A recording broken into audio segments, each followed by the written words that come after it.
गजाननम्बितभुजो कनकावदातो संकीर्तनैकपितरौ कमलायताक्षो विश्वम्भरो द्विजवरो युगधर्मपालो वन्दे जगत्प्रियकरो करुणावतारो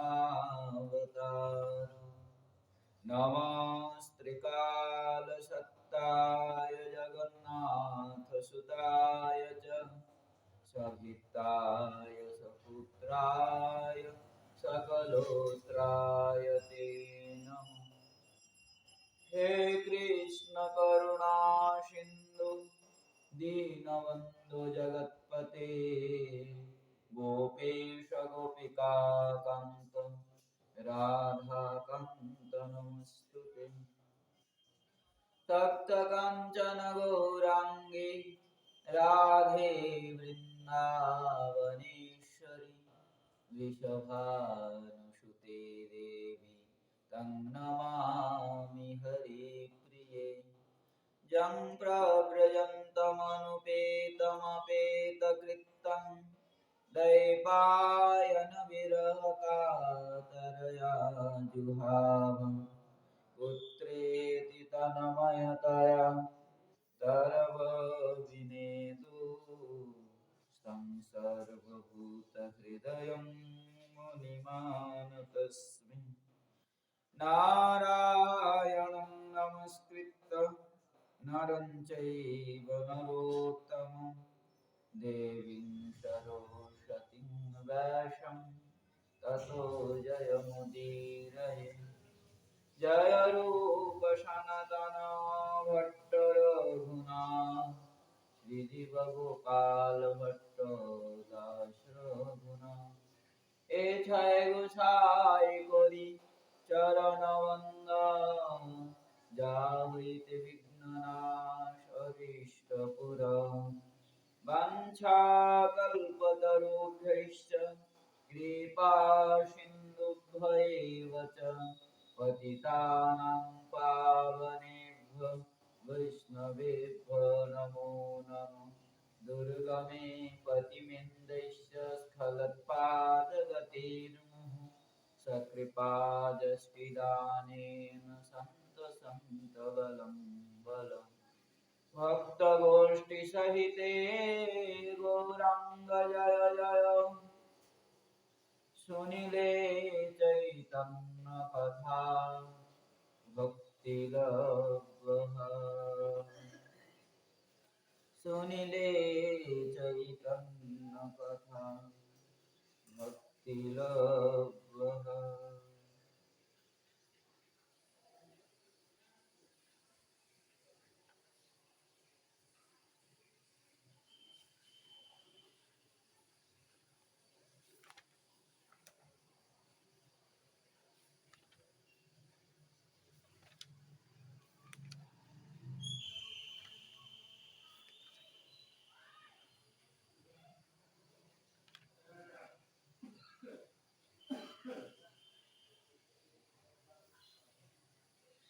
श्री श्री रघुनाथ गोस्वामी पाद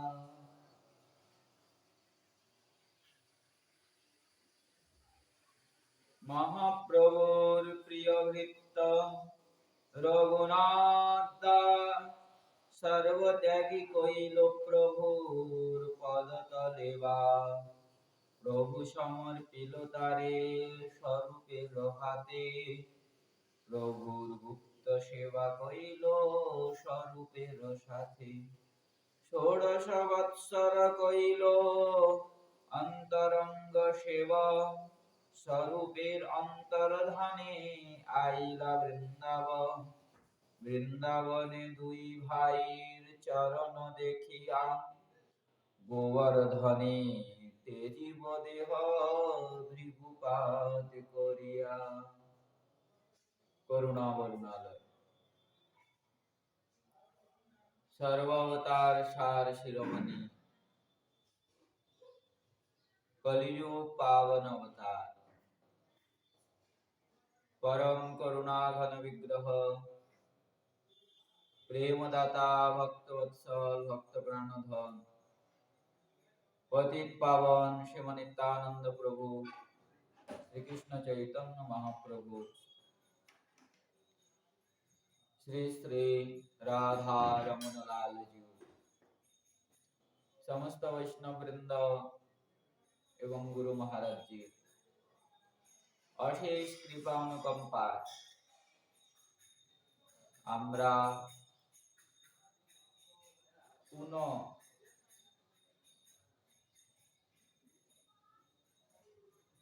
ভক্তমালে অনুক্রমে যে শ্রবণ করে আসছিলাম শ্রীমন মহাপ্রভুর প্রিয় পার্ষদ ষড়গোস্বামী অন্যতম শ্রী শ্রী রঘুনাথ দাস গোস্বামী পাদের ভুবন পাবন চরিত্র যতদূর পর্যন্ত আমরা শ্রবণ করেছি তার পরের থেকে আমরা শ্রবণ করব। মধ্যে নিতাই গৌর আনাপ প্রভু শ্রী শ্রী অদ্বৈত প্রভুর আবির্ভাব তিথি প্রেমদাতা শিরোমণি শ্রীমনিত্যানন্দ প্রভুর আবির্ভাব তিথি উপলক্ষে শ্রী অদ্বৈত প্রভুর কথা শ্রী নিত্যানন্দ প্রভুর কথা আমরা শ্রবণ করেছি। রঘুনাথ দাস গোস্বামী পাদ নিত্যানন্দ প্রভুর কৃপায় শ্রীমান মহাপ্রভুর চরণকে লাভ করলেন, নীলাচলে থাকলেন কতদিন? বলে 16 বছর অন্তরঙ্গ সেবা করলেন। শ্রীমান মহাপ্রভু রঘুনাথ দাস গোস্বামী পাদকে স্বরূপ দামোদরের চরণে অর্পণ করলেন। রঘুনাথের সমস্ত দায়িত্ব হলো স্বরূপ দামোদরের উপরে। স্বরূপ দামোদর যেভাবে করবে সেভাবেই হবে। শ্রীমন মহাপ্রভু তাও উপদেশ দিলেন রঘুনাথের প্রার্থনায়। 16 বছর অবধি রঘুনাথ শ্রীমন মহাপ্রভুর অন্তরঙ্গ কার্য করল, সেবা পেলেন। 16 বছরের পরে রঘুনাথের উপরে দুঃখের সমুদ্র ভেঙে পড়ল। মাতা পিতা আত্মীয় স্বজন সন্তান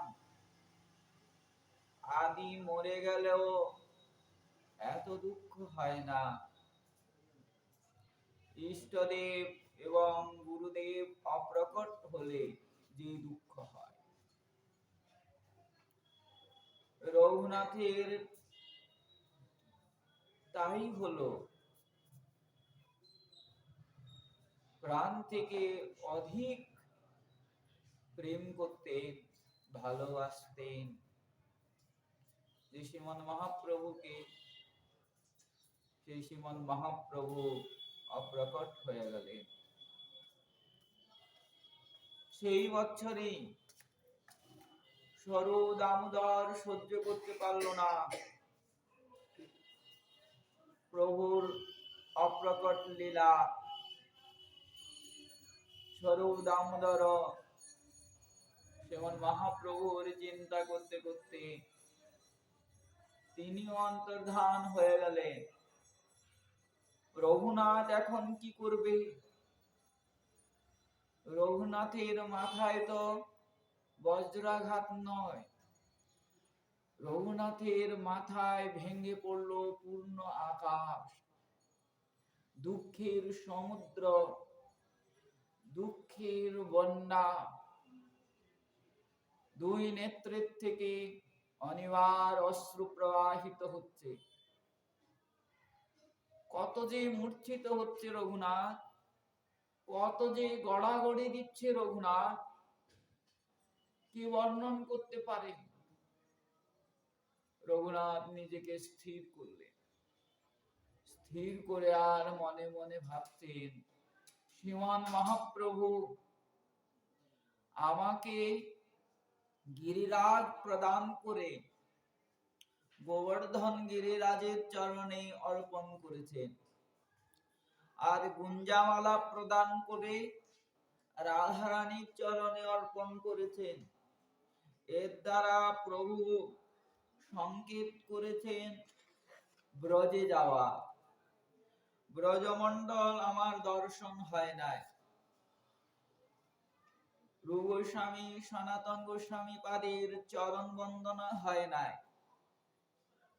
আমি যাব বৃন্দাবনে, গিরিরাজ রাধারানীকে দর্শন করে রূপ সনাতনের চরণ বন্দনা করে এই প্রাণ ত্যাগ করব। এইখানে বলছেন, বৃন্দাবনে দুই ভাইয়ের চরণ দেখিয়া গোবর্ধনে তেজিব দেহ ভৃগুপাত করিয়া। বৃন্দাবনে যাব, গোবর্ধন দর্শন করব, রাধারানীকে দর্শন করব, রূপ গোস্বামী পাদ সনাতন গোস্বামী পাদের চরণ বন্দনা করব, আর সেই উচ্চ গিরিরাজের উপর থেকে নিচে ঝাঁপ দিয়ে মানে ভৃগুপাত হয়ে আমি প্রাণ ত্যাগ করব। এই জগতে কোন প্রিয়জন মরে গেলে দুঃখ হয় অবশ্যই, কিন্তু এরকম প্রাণ ফাটা দুঃখ হয় না। রঘুনাথের হৃদয়ে যে দুঃখ, এমন কোন শব্দ নাই সেই দুঃখকে বোঝানো যায়।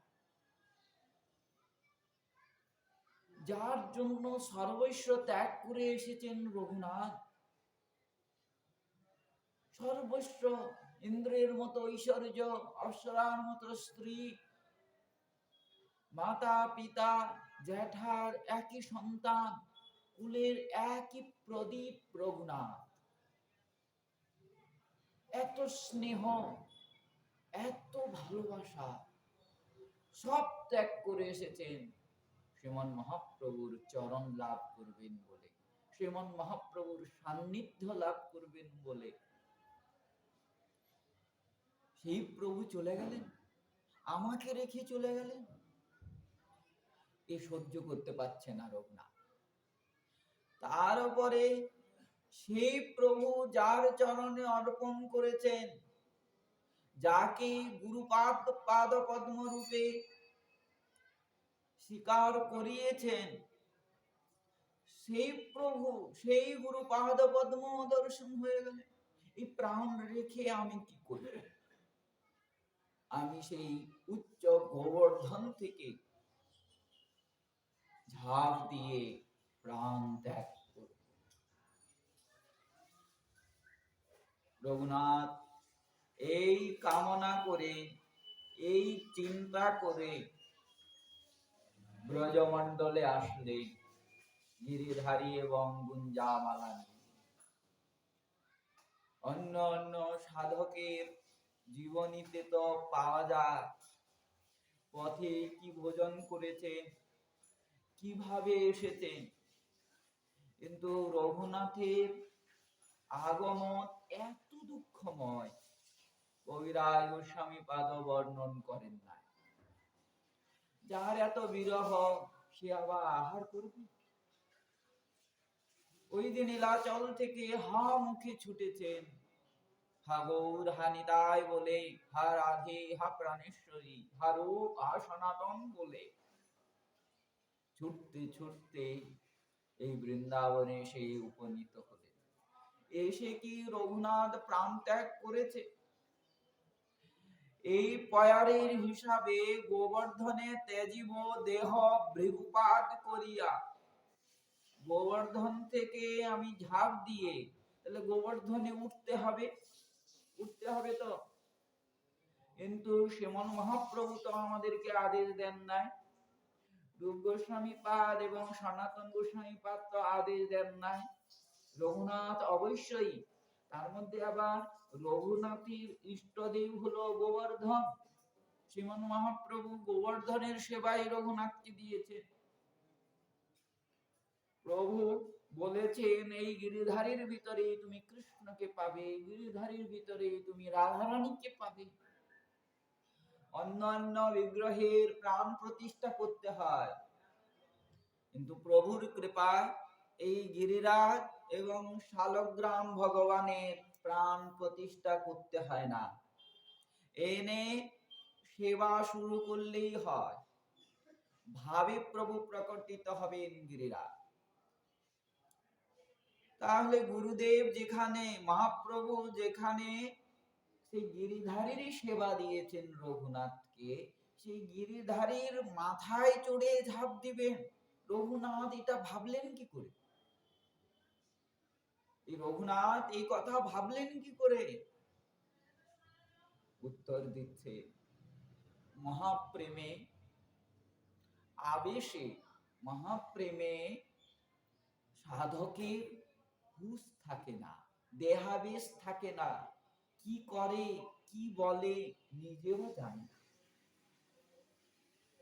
আমরা শ্রবণ করে এসেছি নিত্যানন্দ প্রভুর চরিত্রে, রাঘব অঙ্গনে যে নিত্যানন্দ প্রভু নিজ পার্ষদদেরকে প্রেম প্রদান করেছেন, তাদের অবস্থা কি হয়েছিল?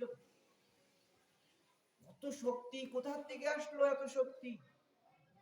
সুপারির গাছ সব থেকে শক্ত গাছ, পাঁচটা একসঙ্গে ধরে আর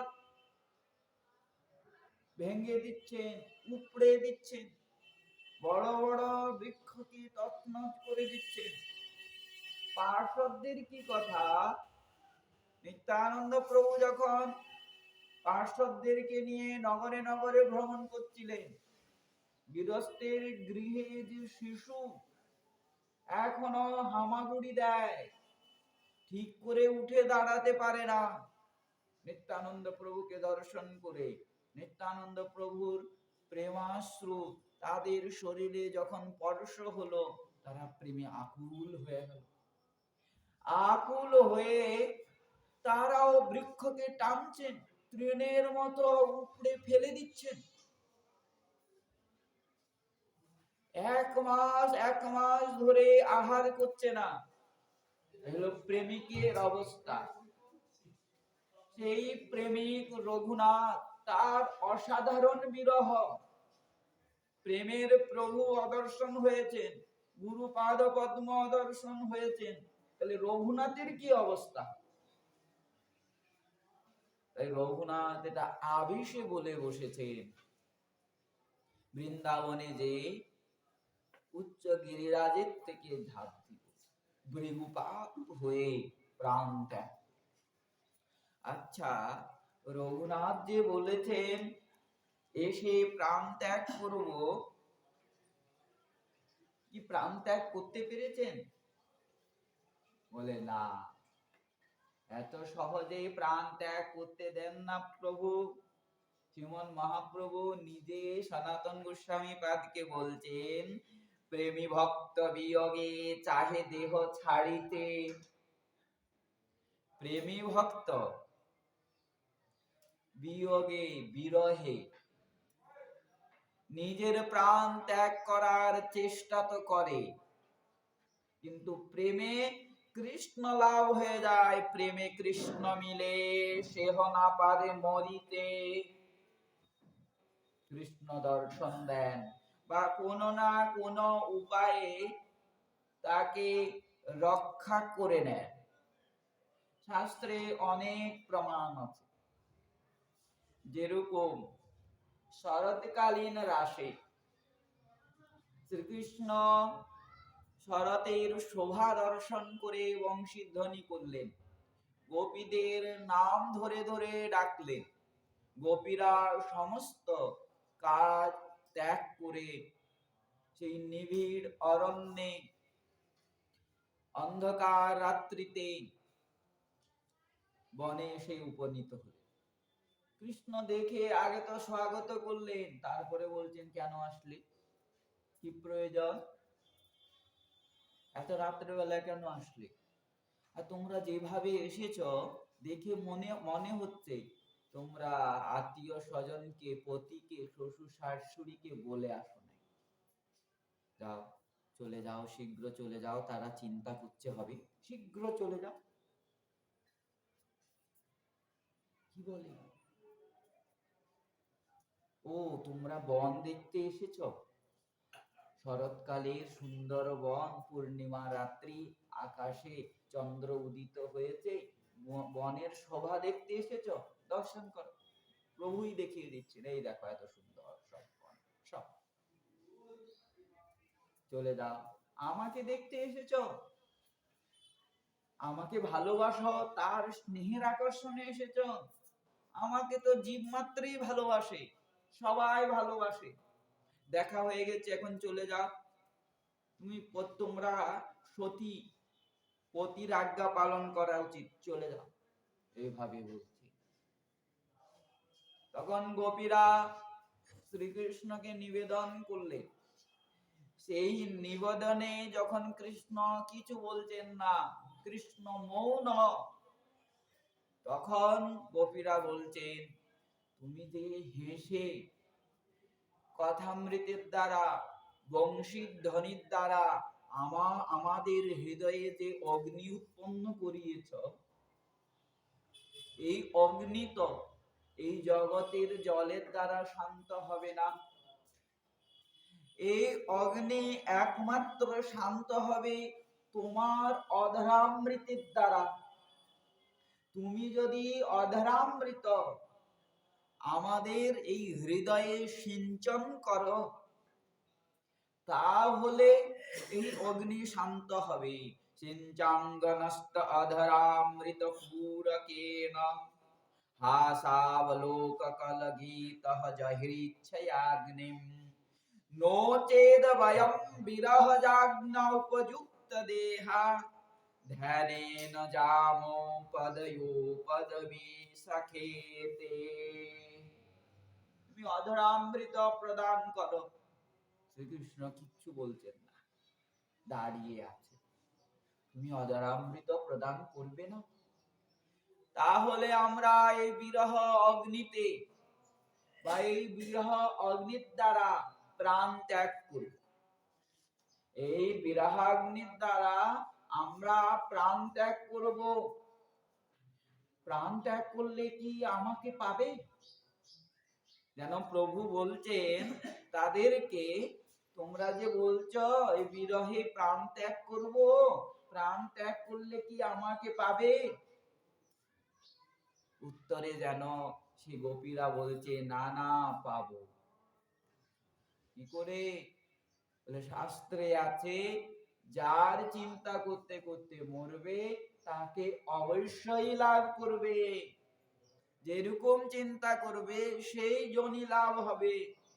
তোমার চরণ চিন্তা করতে করতে আমরা প্রাণ ত্যাগ করব, মরে আবার যখন জন্ম হবে অবশ্যই তোমাকে পাবো, না হলে শাস্ত্রবাণী মিথ্যা হয়ে যাবে। এই প্রকার যে বলেছে যে গোপীরা যে প্রাণ ত্যাগ করব, মনে হয় গোপীদেরকে প্রাণ ত্যাগ করতে হয়েছিল না। এই কথা শুনে প্রভু আর স্থির থাকতে পারলেন না। গোপীদেরকে সঙ্গামৃত প্রদান করে কৃতার্থ করলেন।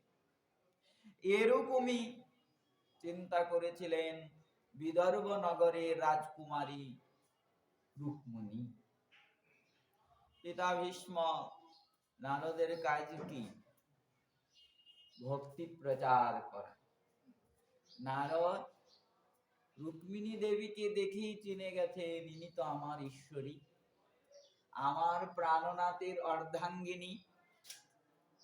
এখন মানবের লীলা করছেন।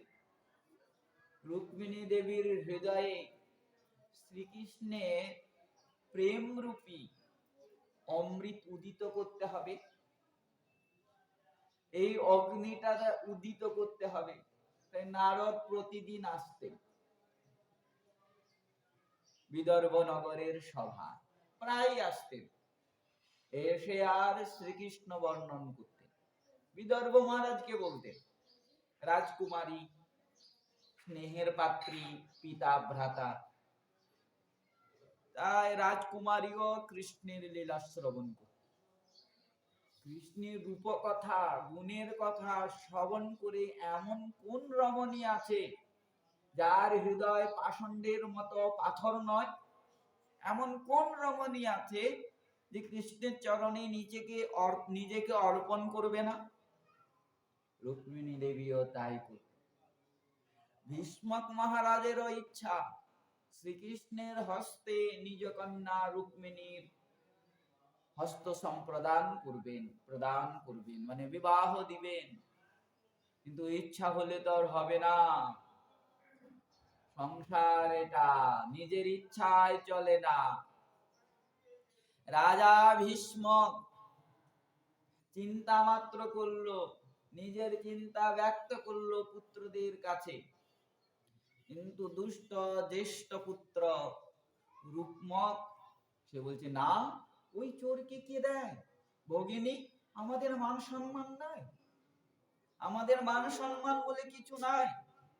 সে রাজাও নয়, এক রাজাও নয়, তার কত কলঙ্ক, মা বাবার ঠিক নাই, চোর, তাকে কি আমরা ভগিনী দিয়ে নিজের মান সম্মানকে নষ্ট করব? না না, আমি দিতে পারবো না নিজ ভগিনী। আমি বিচার করেছি, কি 14 দেশের রাজা শিশুপালের হাতে নিজ ভগিনী সম্প্রদান। জ্যেষ্ঠ পুত্র বলছে, উপায় তো আর দ্বিতীয় নয়। কি করবেন ভীষ্মক রাজা? নিরুপায়ে ভীষ্মক মেনে নিলেন। স্বয়ম্বর সভার সব নিমন্ত্রণ আদি হয়ে গেল। রুক্মিণী অন্তপুরে ক্রন্দন করছেন। ওই গুপ্ত ক্রন্দন কে আর দেখে আর কে বুঝে?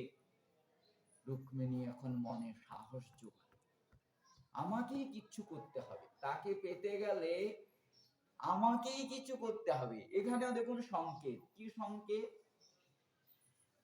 তাকে পেতে গেলে অন্য কেউ করে দিলে পাওয়া যাবে না, পাওয়া যাবে, নিজেকেই করতে হবে। ভজন সাধন কাকে করতে হবে? নিজেকে করতে হবে। অন্য কেউ যদি আমার হয়ে করে দেয় তাও হবে না, নিজেকেই করতে হবে। রাজকুমারী রুক্মিণী পত্র লিখলেন, প্রভুর চরণে প্রার্থনা নিবেদন। পরম বৈষ্ণব কুল পুরোহিত বিপ্রের হাতে সেই পত্র পাঠালেন, বলে আজকেই যেতে হবে, আজকে রাত্রে যেতে হবে। সেই বিপ্র পত্র নিয়ে দ্বারকায় আসলো। সেই দ্বারকায় অনেক শ্লোক লিখলেন পত্রের মধ্যে রুক্মিণী দেবী। কিন্তু অন্তিমে রুক্মিণী দেবী প্রার্থনা করছে। প্রথম তো বললেন যে, হে প্রাণনাথ, তোমার কথা শ্রবণ করে আমার হৃদয়ের সমস্ত অবিদ্যা দূরীভূত হয়ে গেছে। সংসারে এমন কোন নারী নাই তোমার গুণকথা রূপকথা শ্রবণ করে তোমার চরণে নিজেকে অর্পণ করবে না। তুমি আমাকে এখান থেকে নিয়ে যাও, আর তুমি যদি ভাবো আত্মীয় স্বজনদেরকে বধ না করে আমাকে কি করে নিয়ে যাবে, তাহলে আমি উপায় বলে দিচ্ছি। বিবাহর আগে গিরিজা দেবীর পূজার নিয়ম আছে আমাদের কুলে। আমি যখন দেবীর আরাধনা করতে যাব, সেই সুযোগে আমাকে হরণ করে নিয়ে যাবে। পরক্ষণে রুক্মিণী দেবী মনে মনে চিন্তা করছেন যে, প্রভু যদি মনে করেন আমি তিনার যোগ্য নয়, তখন কি হবে? তখন বলছে, না না, তুমি যদি আমাকে তোমার চরণের সান্নিধ্যে সান্নিধ্য প্রদান কর। তুমি যদি আমাকে তোমার চরণের সান্নিধ্য প্রদান করো, তোমার চরণের সান্নিধ্য লাভ করে তোমার যোগ্য হয়ে যাব আমি, তোমার দাসীর যোগ্য হয়ে যাব আমি। বলে এই কথা কি করে বলতে পারো যে আমার চরণ পেলেই, চরণ স্পর্শ হলেই, চরণ ধুলা পেলেই, চরণামৃত পেলেই আমার যোগ্য হয়ে যাবে? বলে এটা আমি বলছি না, মহান্তগণ বলছেন। এই কথা মহান্তগণ বলছেন। জৈসাংগ্রি পঙ্কজ রজস্নপনম মহান্ত, মহান্তগণ নিজে বলছে কি বাঞ্ছন্তি বাঞ্ছন্তম অপাতি ইব আত্মতমোপহত্যৈ। তোমার অঙ্ঘ্রি যুগলের ধুলা তারা বাঞ্ছা করে নিজের ভিতরে যে আছে তমগুণ, কাম, ক্রোধ, লোভ, অহংকার আদি নষ্ট করার জন্য।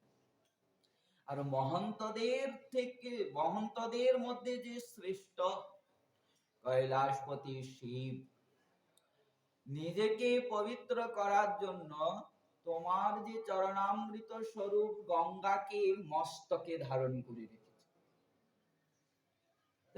তিনারা যখন বলছেন নিজেকে পবিত্র করার জন্য তোমার চরণ ধুলা প্রয়োজন, ইচ্ছা করতেন, তাহলে আমার মনে বড় বিশ্বাস তোমার চরণ ধুলা পেলেই আমি তোমার যোগ্য হয়ে যাব। আর তুমি যদি বলো যে চরণ স্পর্শ আমি দিবই না, চরণে আশ্রয় দিবই না, তখন রুক্মিণী দেবী বলছেন যারে জাম্বুজাক্ষণ লভে অভবেৎ প্রসাদম, সেই কৃপা যদি তোমার না প্রাপ্ত করতে পারি, যজ্জাম অসম্ব্রত কৃষ্ণ শতজন্মভিঃস্যাৎ, বলে আমি এই প্রাণ ত্যাগ করব কঠোর তপস্যা করতে করতে। যদি এক জন্মে না পায়, শত জন্ম তোমার চিন্তন করতে করতে, তপস্যা করতে করতে আমি প্রাণ ত্যাগ করব। মনে হয় সেই রুক্মিণী দেবীকে প্রাণ ত্যাগ করতে হয়েছিল? বলো না, অনুরাগে প্রাণ ত্যাগ করতে চায় সাধক, কিন্তু প্রভু দর্শন দিয়ে তার প্রাণ রক্ষা করেন। এটা হলো প্রভুর নিয়ম।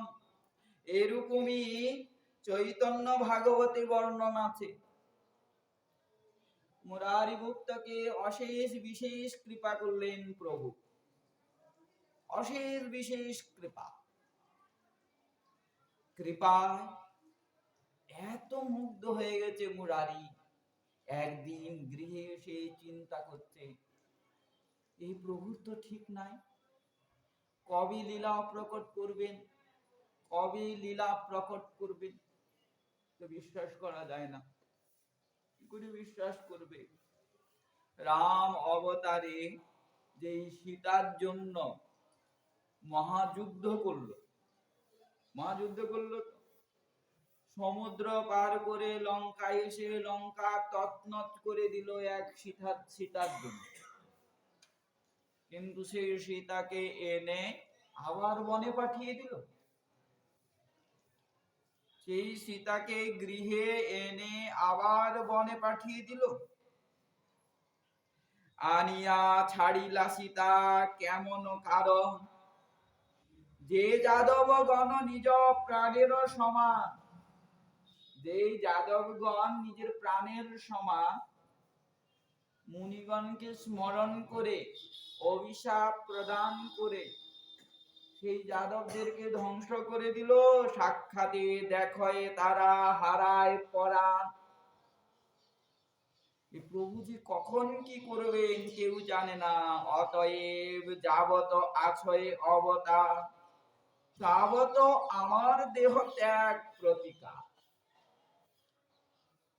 এই হেতু যতদিন পর্যন্ত প্রভুর লীলা আছে, এই লীলা থাকতে থাকতেই, প্রকট থাকতে থাকতেই আমি দেহ ত্যাগ। অপ্রকট লীলা আমি সহ্য করতে পারবো না। আমার আগে যদি প্রভু চলে যান, আমি এটা দেখতে পারবো না, অসম্ভব। দেহ ছাড়িবার মোর এই সে সময়, পৃথিবীতে যাবৎ আছয় মহাশয়। পৃথিবীতে যতক্ষণ পর্যন্ত প্রভু প্রকট লীলা করছেন ততক্ষণে এই মধ্যেই আমি প্রাণ ত্যাগ করতাম। বাজারে গেলেন, একটা দাঁড়াত নিয়ে আসলেন, গলা কাটতে হবে তো, কাঁচি নিয়ে আসলেন, লুকিয়ে রাখলেন। তাই আনিয়া থুইল কাতি ঘরের ভিতরে, নিশায় এড়িব দেহ হরিষ অন্তরে। সর্বভূতের সর্বজীবের হৃদয়ে যিনি বাস করেন, যিনি হলেন অন্তর্যামী আর প্রিয় ভক্ত, প্রিয় ধাম, মুরারি গুপ্তের হৃদয়ে কি চলছে মানে বুঝতে পারবে না বুঝি? বুঝে গেলেন প্রভু। সেই রাত্রেই আগমন করলেন, সত্তরে আইলা প্রভু মুরারি ভবন।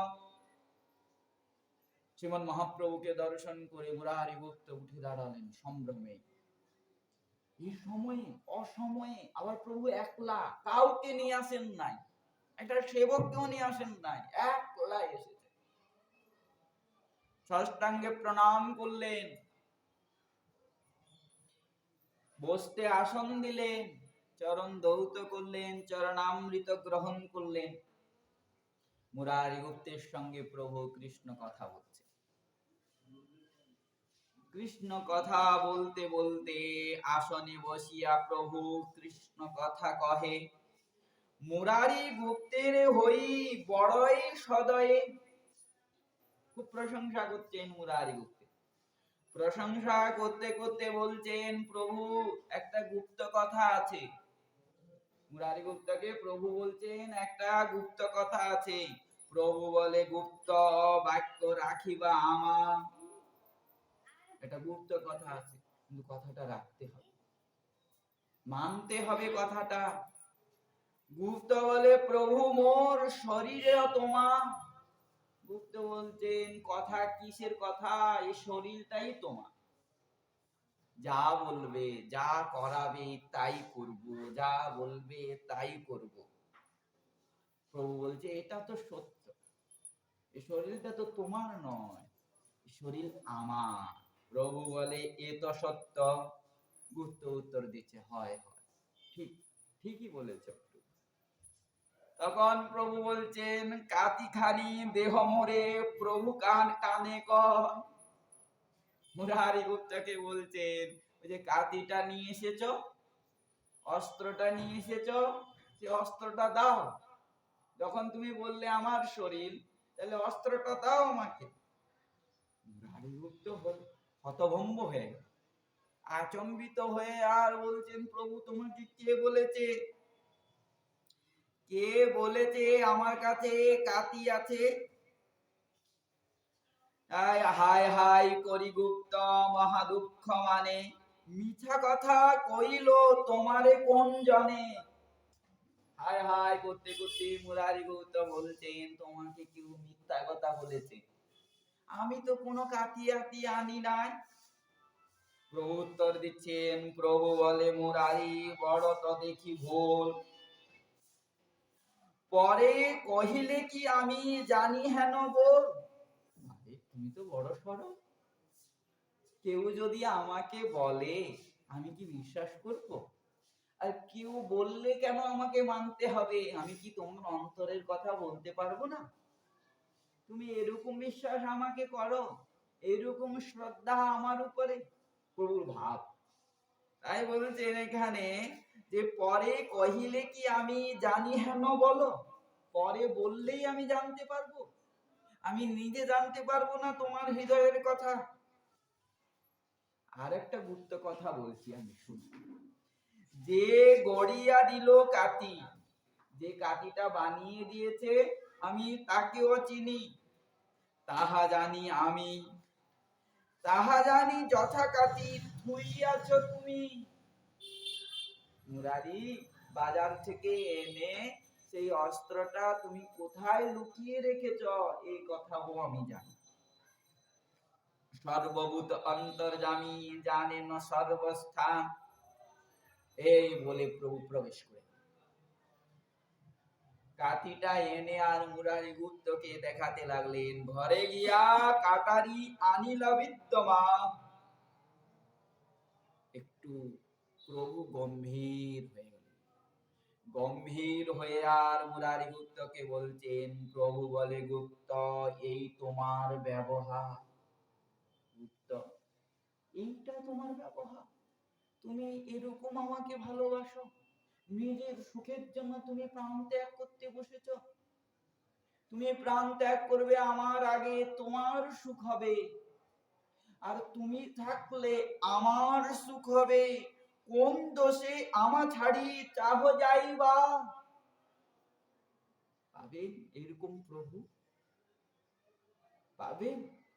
যে ভক্তকে বলছেন, নিজের দাসকে বলছেন, প্রভু যে আমি কি অপরাধ করেছি, কি দোষ করেছি, আমাকে ছেড়ে তুমি চলে যাচ্ছ?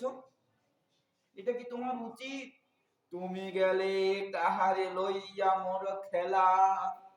তুমি চলে গেলে আমি কাকে নিয়ে খেলা করব, কাকে নিয়ে লীলা করব? আমি যে এসেছি তোমাদের জন্যই তো এসেছি, আর তোমরাই যদি চলে যাও আমি কি করব? দেখুন এখানে প্রভু ছলে কত বড় একটা কথা বলে দিয়েছে। প্রভুর আবির্ভাব কেন হয়? দুষ্ট নিধনের জন্য? পৃথিবীর ভার হরণের জন্য? বলেন না না, সাধুনাং পরিত্রাণায়। এই জন্য হয়, সাধুদের রক্ষা করার জন্য প্রভুর আবির্ভাব হয়। সাধু বাজবে কি? সাধুর আহার এই অন্ন আদি দ্রব্য নয়, সাধুর আহার হলো হরির নাম, কৃষ্ণ লীলা। প্রভু যদি এই জগতে না আগমন করতেন, প্রভু যদি অবতার গ্রহণ না করতেন, তাহলে প্রভুর লীলা কবিগণ কি করে বর্ণন করত? গ্রন্থে যে সমস্ত লীলা আছে, সে নিত্য গোলকের লীলা নয়, এই ভৌম গোলকের লীলা, ভৌম নবদ্বীপের লীলা, ভৌম অযোধ্যার লীলা। এই যে ভৌম গোলক যেরকম, নিত্য গোলক সেরকম, ভেদ নাই। কোন ভাগ্যবান দর্শন করে। মুরারি গুপ্তকে যে বলছেন, প্রভু ছলে বলছেন, তোমাদের জন্যই তো আমার আবির্ভাব, আগমন। তোমরা যদি চলে যাও, তাহলে কাকে নিয়ে আমি লীলা করব? তুমি গেলে কাহারে লইয়া মোর খেলা? হেন বুদ্ধি তুমি কার স্থানে বা শিখিলা? এই বুদ্ধি কে দিয়েছে? কোন শত্রু তোমাকে এই বুদ্ধি দিয়েছে? আমার আগে তুমি চলে যাবে? এখনে মুরারি মোরে দেহ এই ভিক্ষা, ভিক্ষা চাচ্ছে, প্রাণ ভিক্ষা চাচ্ছেন। দেহটা অর্পণ করেছিলেন, কিন্তু পূর্ণ অর্পণ করতে পারেন মুরারি। পূর্ণ অর্পণ করলে অন্যের ধনকে নিধন কি করে করতে পারেন? সম্ভব? তাই এখন প্রভু সেই দেহ, মন, প্রাণ সর্বস্বের ভিক্ষা করছে। হাত পেতে আর মুরারি গুপ্তকে বলছেন, আমাকে এক ভিক্ষা দাও। মুরারি গুপ্ত বিস্ফারিত নেত্রে তাকিয়ে আছেন। দুই নেত্রের থেকে অনিবার অশ্রু জল প্রবাহিত হচ্ছে, শরীর পুলকিত হয়ে যাচ্ছে প্রভুর কথা শুনে। প্রভু কি ভিক্ষা চাইলে? বলে, আর কবু হেন বুদ্ধি না করিবা শিক্ষা। এরকম বুদ্ধি আর যেন কখনো না করো। মুরারি গুপ্ত এর হাত ধরে নিজের কোলে বসিয়ে দিলেন। মা যেরকম নিজের সন্তানকে কোলে বসিয়ে বুঝান, কোনো অপরাধ করলে মা কি করে? স্নেহে কোলে বসিয়ে আদর করতে করতে বুঝায়, বাবা এরকম করতে না, করলে পাপ হয়, অন্যকে দুঃখ দেওয়া উচিত নয়। দেখুন আমাদের বিশ্বম্বর মাকে দেখুন, মুরারি গুপ্ত প্রভুর থেকে বড়, সেই মুরারি গুপ্তকে কোলে বসিয়ে নিলেন। কোলে করি মুরারি রে প্রভু বিষ্টম্ব, হস্ত তুলি দিল নিজ শিরের উপর। কোলে বসিয়ে মুরারির গুপ্তের হস্ত নিজের মাথার উপরে রেখে শপথ করাচ্ছেন। কি বলছেন? মোর মাথা খাও গুপ্ত, মোর মাথা খাও, যদি আবার দেহ ছাড়িবারে চাও। এই কথা যখনই বলল, তুমি যদি এর পরের থেকে আর মনে যদি এই চিন্তা করো, তাহলে আমার মাথার শপথ, আমার মাথার শপথ, আমার মৃত্যু হবে। তুমি যদি যাও, এটাই তো শপথ কেন নেয়? আমার মাথার দিব্যি তুই বলবি নে, আমার দিব্যি, তোর মায়ের দিব্যি, বাপের দিব্যি, এগুলো কেন দেয়? যদি তুই বলিস তাহলে তোর বাপ মারা যাবে, তোর মা মারা যাবে, আমি মারা যাব, এটাই তো বলেন। দিব্যিটা তো এই, আর আমরা এটাই বিশ্বাস করি। প্রভু তাই বলছেন মুরারি গুপ্তকে, নিজে মুরারি গুপ্তের হাত নিজের মস্তকে রেখে আর বলছেন, আমার দিব্যি তুমি যদি এরকম চিন্তা করো। এমন কোন ভক্ত আছে স্থির থাকতে পারবে? মুরারি গুপ্ত আর স্থির থাকতে পারলো না। আথিক ব্যাতে মুরারি পড়িলা ভূমি তলে, পাখালিল প্রভু চরণ প্রেম জলে। অশ্রু জলের দ্বারা প্রভুর চরণ ধৌত করলেন। এইভাবে মুরারি গুপ্তের প্রাণ রক্ষা। মুরারি গুপ্ত তো সাক্ষাতে প্রাণ ত্যাগ করার চেষ্টা করেছিলেন, তাই প্রাণ রক্ষা করলেন। এই মতো সনাতন গোস্বামীপাদও তাই। সনাতন গোস্বামীপাদকে কাশীতে উপদেশ দিয়ে ব্রজমণ্ডলে পাঠালেন। মহাপ্রভুর দর্শনে ব্রজমণ্ডল থেকে সনাতন গোস্বামীপাদ যখন নীলাচলে যাচ্ছিলেন, কোন পথে? মহাপ্রভু যেই পথে বৃন্দাবনে এসেছিলেন, সেই ঝাড়খণ্ডের পথে সনাতন গোস্বামীপাদ ব্রজমণ্ডলে যাচ্ছিলেন। এক আহার অভাব, দ্বিতীয় বর্ষা দিন ছিল বলে জলের দোষে ওনার শরীরে ফোড়া হয়ে গেছে, কন্ডু রসায়ন হয়ে গেছে। ঝাড়িখণ্ড পথে আইলা একেলা চলিয়া, কবু উপবাস কবু চর্বণ করিয়া। কোনদিন উপবাস, আর আমাদের শরীরে পিত্ত যখন জন্মায়,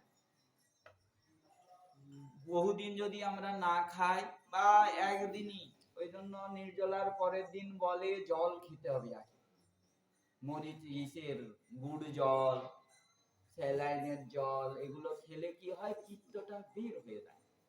পিত্ত যদি আমাদের ভিতরে থেকে যায়, গরমটা কিরকম বাইর হবে বলে? এই ফোড়া রূপে, জ্বরের রূপে। সনাতন গোস্বামীপাদ নিরাহারে এবং জলের দোষে কি হলো? ঝাড়খণ্ডের জলের দোষ উপবাস হইতে কবিরাজ গোস্বামীপাদ উল্লেখ করে দিলেন। ঝাড়খণ্ডের জলের দোষে এবং উপবাসে গাত্রে কন্ডু হইল রসা, পড়ে খাজুয়া হইতে। ফোড়া হয়ে গেছে, রস ঝরছে। সনাতন গোস্বামীপাদের হৃদয়ে নিরাশ উৎপন্ন, দুঃখ উৎপন্ন হল, এই শরীরের প্রতি ধিক্কার উৎপন্ন। সনাতন গোস্বামীপাদ মনে মনে ভাবছেন, নির্বেদ হইল পথে করেন বিচার।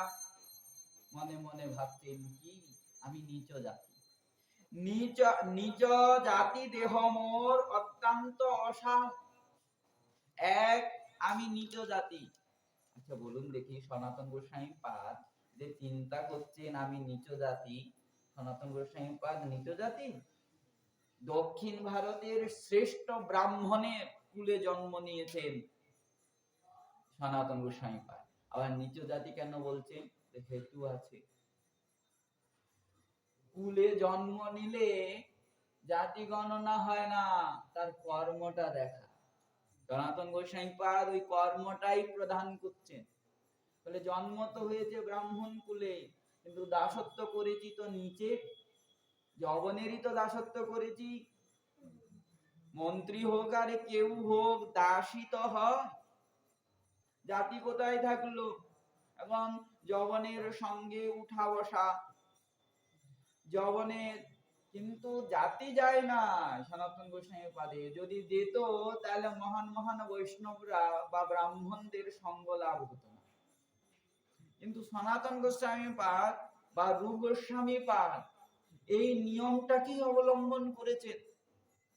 পুরীর অর্চা ভগবান জগন্নাথের দর্শন যবনরা করতে পারেন না, প্রবেশ নাই তাদের।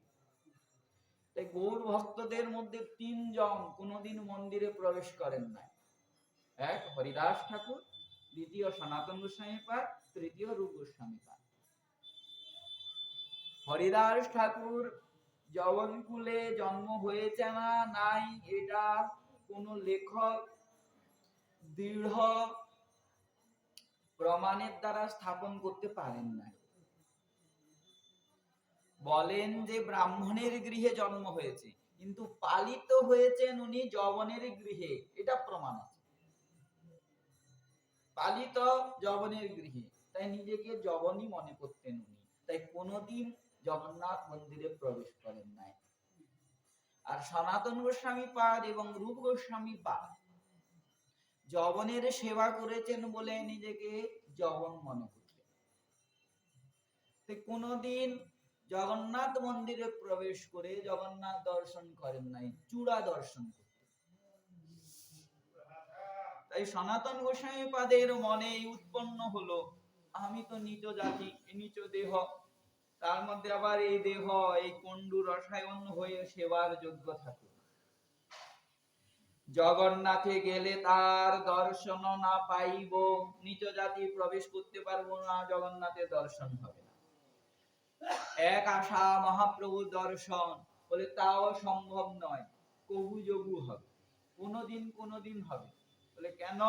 বলে মহাপ্রভু দর্শন সদা করিতে নারিব। বলে কেন প্রভু দর্শন হবে না? বলে শুনেছি প্রভু মন্দিরের পাশেই থাকে। বলে মন্দিরে যাবে না, প্রভুর কুঠিতে যাবে।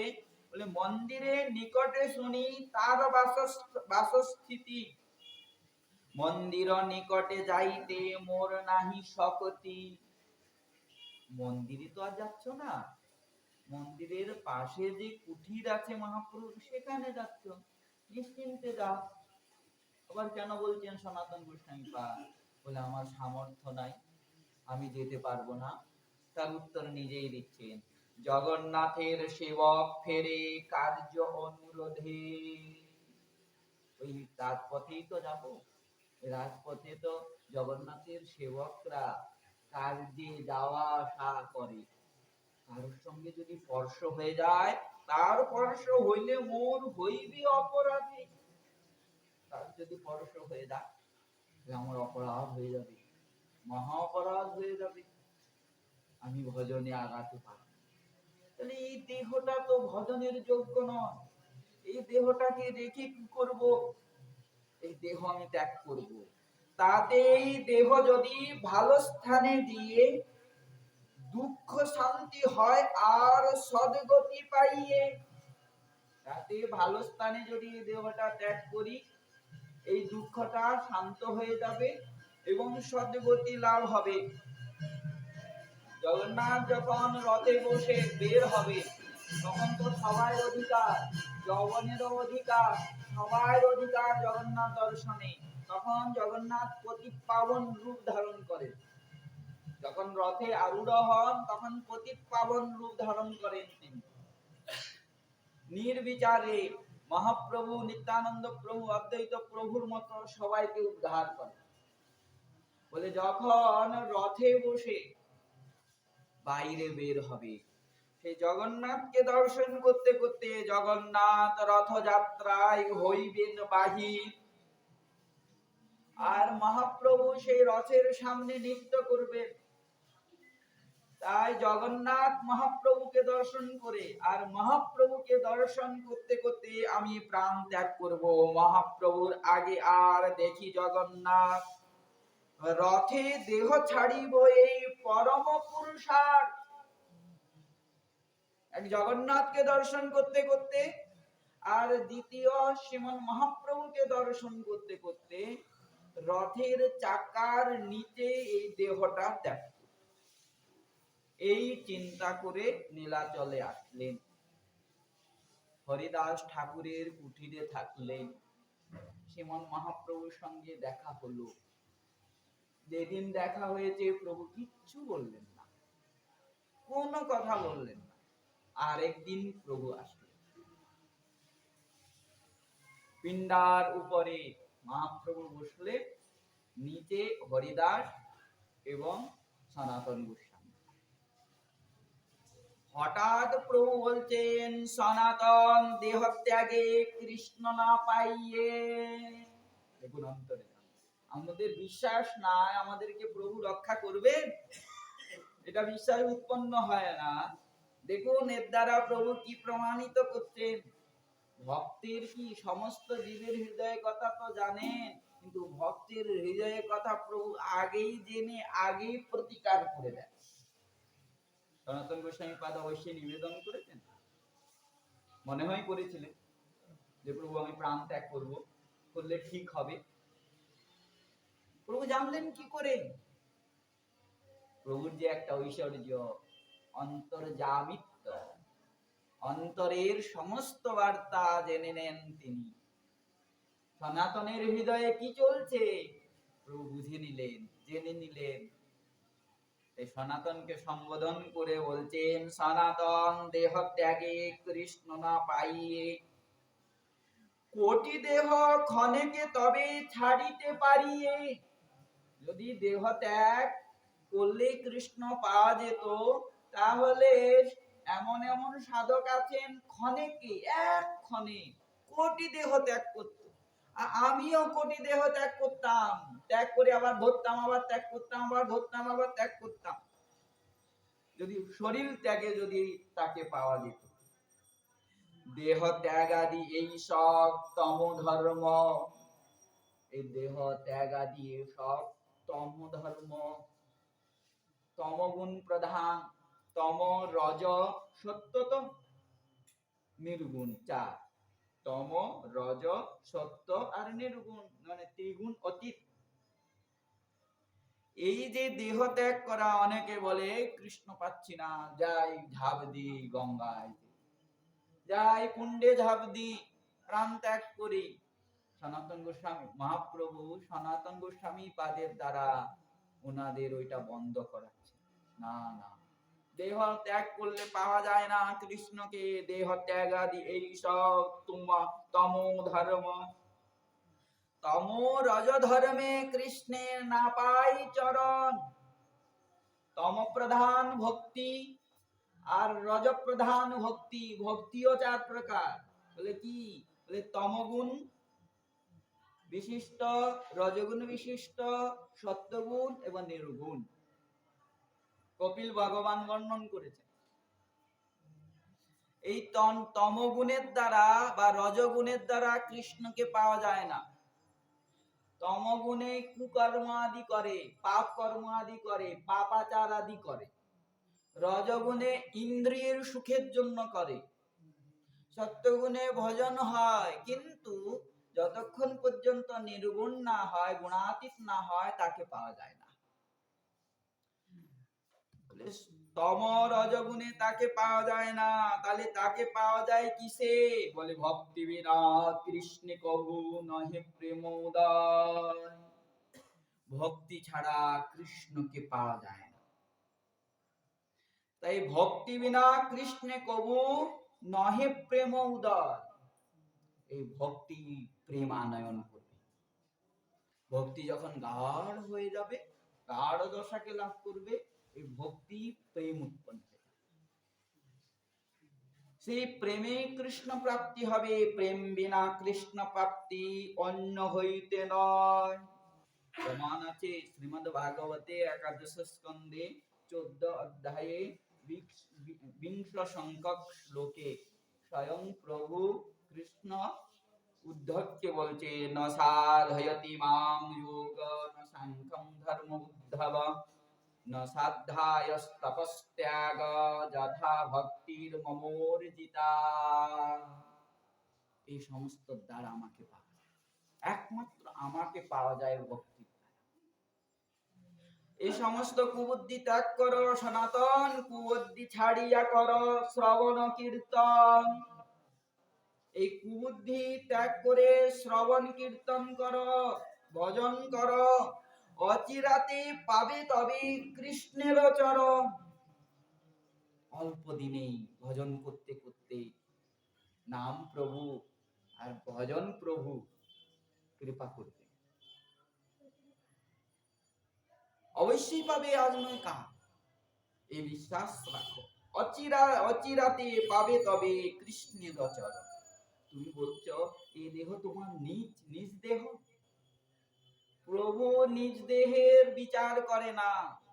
প্রভু দেখে কার হৃদয়ে কতটুকু আমার প্রতি প্রীতি আছে, ভালোবাসা আছে, প্রেম আছে, ভক্তি আছে, বিশ্বাস আছে, শ্রদ্ধা আছে। প্রভু এইটা দেখেন। নিজ জাতি নহে কৃষ্ণ ভজনে অযোগ্য।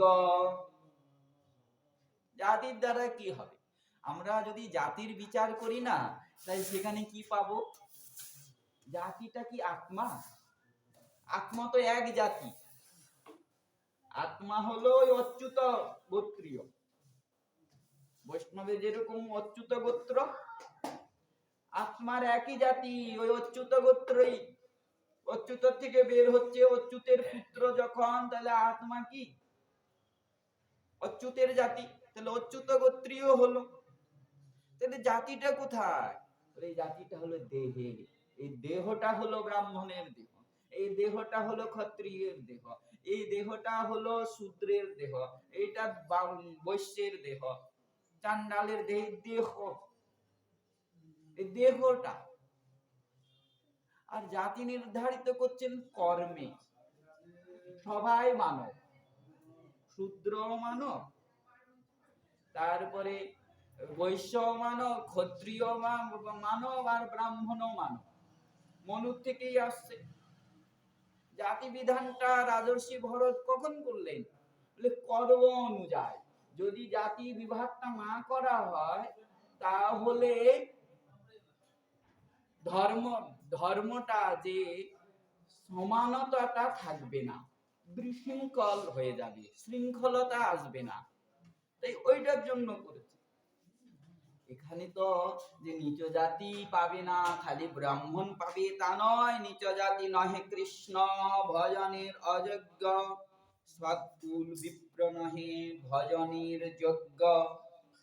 যেই ভজে সেই বড় অভক্তহীন ছাড়।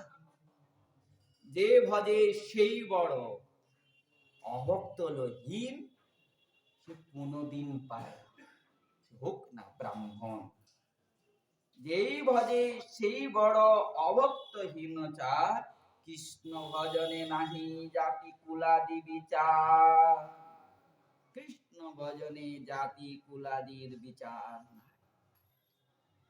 শ্রীমদ্ ভাগবতে সপ্তম স্কন্ধে প্রহ্লাদ মহারাজ বলছেন, বিপ্রাদি ষডগুণ যুতাদরবিন্দ নাভ পাদারবিন্দ বিমুখাৎ সপচম বরিষ্ঠম মন্যে তদর্পিত মনো বচনে হিতার্থ প্রাণম পুনাতি সকুলম নতু ভূরিমান। দ্বাদশ গুণে অভিভূত, দ্বাদশ গুণ সম্পূর্ণ ব্রাহ্মণ যদি তোমার ভজন না করে, তোমাকে পায় না, সে পবিত্র হতে পারে না। কিন্তু এক শপথ, তোমার যদি ভজন করে, তার মন্যে তদর্পিত মনো বচন হিতার্থ, তোমার চরণে সমস্ত ইন্দ্রিয়ের কর্ম প্রদান করে দেয়। দেহটাকে যখন প্রদান করে দেয়, বলে তার দেহ পবিত্র হয়ে যায়। প্রাণং পুনাতি, সে নিজে পবিত্র হয়ে যায়। বলে কুলং পুনাতি, তার কুল পবিত্র হয়ে যায়, সেই জগতে প্রশংসিত হয়। আর প্রহ্লাদ মহারাজকে দেখুন, প্রহ্লাদ মহারাজ কি ব্রাহ্মণ ছিলেন, ক্ষত্রিয় ছিলেন? অসুর কুলে জন্ম নিয়েছেন প্রহ্লাদ মহারাজ। বলি মহারাজ অসুর কুলে জন্ম নিয়েছেন। হনুমান বানর কুলে জন্ম নিয়েছেন, মনুষ্য কুলে নয়, বামন কুলে, বানর কুলে। কাকভূষণ্ডী পক্ষী কুলে জন্ম নিয়েছেন, গরুড় পক্ষী কুলে জন্ম নিয়েছেন। তারা কি পান নাই প্রভুকে? নিজ জাতি তো অপেক্ষা রাখে না। ভজন করো সনাতন, ভজনের মধ্যে শ্রেষ্ঠ নববিধা ভক্তি। কৃষ্ণ প্রেম কৃষ্ণ দিতে ধরে মহাশক্তি, তার মধ্যে সর্বশ্রেষ্ঠ নাম সংকীর্তন। নববিধা ভক্তির মধ্যে শ্রেষ্ঠ হলো নাম সংকীর্তন। নিরপরাধ নাম হইতে হয় প্রেম ভক্তি। নিরপরাধে হরির নাম করো, প্রেম অবশ্যই না। প্রভু কয়ে তোমার দেহ মোর নিজ ধন। যখন এইভাবে প্রভু বুঝালেন, সনাতন গোস্বামী পাদ চরণে পড়ে প্রার্থনা করছেন, আমার এই নিজ দেহ, এই দেহের দ্বারা তোমার কি সেবা হবে? আমি কি সেবা করতে পারবো? কি সম্ভব এই দেহের দ্বারা? প্রভু অবাক হয়ে তাকিয়ে আর বলছে, কি বললে? এই দেহের দ্বারা কি হবে এই জিজ্ঞাসা করছো তুমি? এই দেহ হলো আমার চরণে তুমি অর্পণ করে দিয়েছ। প্রভু কয়ে তোমার দেহ মোর নিজ ধন। এটা তো তোমার দেহ নয়, তুমি যখন অর্পণ করেছ আমি আপন করে নিয়েছি, এটা আমার ধন। তুমি মোরে করিয়াছ আত্মসমর্পণ, এটা আমার হয়ে গেল। তুমি এত বড় একজন বুদ্ধিমান, তুমি এত বড় একজন মন্ত্রী ছিলে, তোমার মন্ত্রণায় রাজ্য চলতো, তোমার বুদ্ধি এরকম কি করে হলো? পরের ধনকে তুমি কেন নষ্ট করতে যাচ্ছ? পরের দ্রব্য তুমি কেন চাহ বিনাশিতে? পরের দ্রব্য তুমি নাশ করতে কেন চাচ্ছ? ধর্ম অধর্ম বিচার কি বানা পার করিতে। তুমি এখন ধর্ম কি অধর্ম কি ও বিচার করতে পারছো না। পরের জিনিস নষ্ট করলে এটা কি ধর্ম হয় না অধর্ম? তুমি অধর্ম করতে চলেছ। তোমার শরীর আমার প্রধান সাধন। মহাপ্রভু বলে দিলেন, সমস্ত পার্শ্বদের মধ্যে, সমস্ত পার্শ্বদের দেহ তো প্রভুরই দেহ।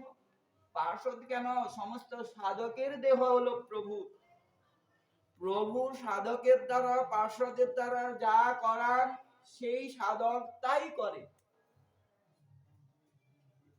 বলতেন সমস্ত সাধক পার্শ্বদের মধ্যে তোমার দেহ হলো আমার প্রধান সাধন। এই দেহের দ্বারা আমি অনেক কার্য সাধন করব। এই শরীরে সাধিব আমি বহু প্রয়োজন সাধন। এখন বলছেন কি কি? বলে ভক্ত ভক্তি কৃষ্ণ প্রেম তত্ত্বের নির্ধা, বৈষ্ণবে কৃত্য আর বৈষ্ণব আচার। বলে এই দেহের দ্বারা ভক্তের কি করণীয়, ভক্তিকে কি করে পাওয়া যাবে, কৃষ্ণের প্রেম তত্ত্ব কি, বৈষ্ণবদের কি করণীয়, এই সমস্ত গ্রন্থ এই দেহের দ্বারা আমি রচনা করব। কৃষ্ণ ভক্তি কৃষ্ণ প্রেম সভা প্রবর্তন সেবা প্রবর্তন, লুপ্ত তীর্থ উদ্ধার আর বৈরাগ্য শিক্ষণ। কৃষ্ণ ভক্তি এরকম ভজন করতে হয়, নিজে আচরণ করে আমি এই দেহের দ্বারা স্থাপন করব। কৃষ্ণ প্রেম প্রাপ্ত হলে কি হয়? বলে এই দেহের দ্বারা আমি স্থাপন করব। এরকম সাধককে প্রভুর সেবা করতে হয়, বলে এই দেহের দ্বারা আমি স্থাপন করব। এই দেহের দ্বারা আমি লুপ্ত তীর্থ উদ্ধার করব, এই দেহের দ্বারা আমি বৈরাগ্য স্থাপন করব। এখন প্রভু একটু গম্ভীর হয়ে গেল, নেত্রের থেকে জল পড়ছে, অতি দুঃখের সঙ্গে বলছেন, নিজ প্রিয় স্থান মোর মথুরা বৃন্দাবন, তাহা এত ধর্ম চাহি করিতে প্রচার। আমার প্রিয় স্থান মথুরা এবং বৃন্দাবন। ব্রজমণ্ডল হলো আমার প্রিয় স্থান, সেখানে আমি ভক্তি প্রচার করতে চাই, কিন্তু আমি যেতে পারছি না। আমার মায়ের আজ্ঞা, মাতারও আজ্ঞায় আমি বসি নীলাচলে, আমি মায়ের আজ্ঞায় নীলাচলে পড়ে আছি।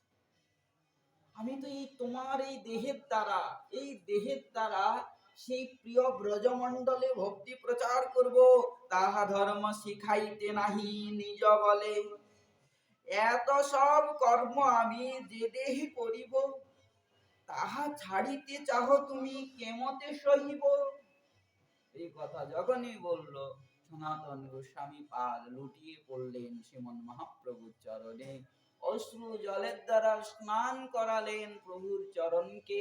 প্রভু উঠিয়ে গাঢ় আলিঙ্গন করলেন, সনাতনকে শান্ত করলেন। দেখুন, সনাতন গোস্বামী পাদ মরার চেষ্টা করলেন, দেহ ত্যাগের চেষ্টা করলেন, প্রভু করলেন, করতে দিলেন, দেহ ত্যাগ করতে দিলেন না।